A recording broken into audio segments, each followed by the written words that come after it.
This video was created by VinylicPuma of VinylicPumaGaming. What's going on, everybody? This is VinylicPuma, and today I'm back with another Borderlands video, and specifically, I want to talk about what I think the future of the Borderlands franchise is. The first and probably most obvious question to address is whether or not there will be a Borderlands 3. In my opinion, I don't think there will be a Borderlands 3, and I have a couple of reasons for this.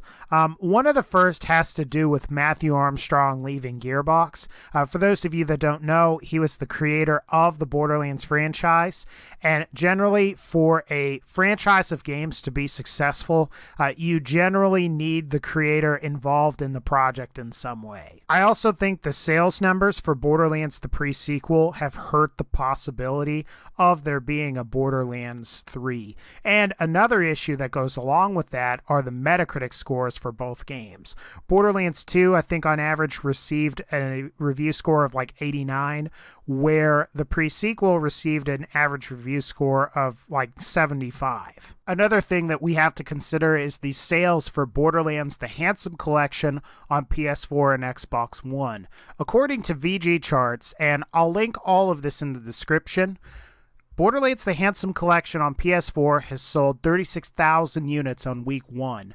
Borderlands the Handsome Collection on Xbox One has sold 30,000 units on week 1. Now, compare this to Battlefield Hardline on Xbox One and PS4, which in their second week, the Xbox One version of Hardline sold 106,000 units, and the PS4 version of Hardline sold almost 100,000 units. I would like to mention, though, that those are software sales for the US. The global sales haven't been recorded yet, and in fact, it is possible that those numbers are higher, but also keep in mind that the numbers for Battlefield Hardline will also be higher. I think Borderlands 3, like Fallout 4, is currently in development limbo, or I guess development hell, where they've, I guess, decided to talk about developing these games, but they never have gotten any of their concepts put into practice, or they've started putting stuff into practice, but they've been sidetracked by other things.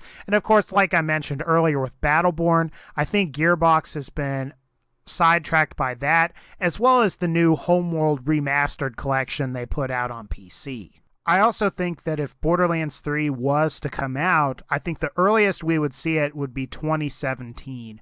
And then after that, maybe it would be 2018, possibly even 2019. I mean, it could take 4 years for us to see another Borderlands game.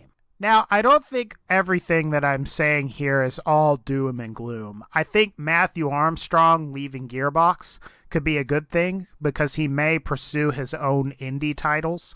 And I mean, one of those indie titles could be a first-person shooter that's a looter shooter like Borderlands is. And in fact, I wouldn't be surprised if he did something like this. The looter shooter genre in general, I think, is still pretty popular. A lot of people like Borderlands, and they have fond memories of Borderlands 2 as well. The pre-sequel, I think people like the pre-sequel. I like the pre-sequel. But also, a lot of people have been really into Destiny. That's kind of hit its kind of like own little niche market. And a lot of that has some kind of like cross-pollination between both games. And really, I could see another looter shooter coming out in the future. It just may not be Borderlands. But anyway, guys, I think that's going to pretty much wrap up this video. If you did like this video, please be sure to leave a like.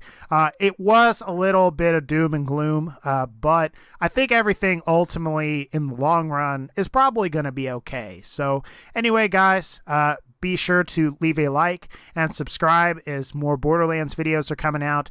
Also, we're going to probably be doing some videos on Wolfenstein the Old Blood, so that's pretty cool. But anyway, guys, take care, and I'll see y'all next time.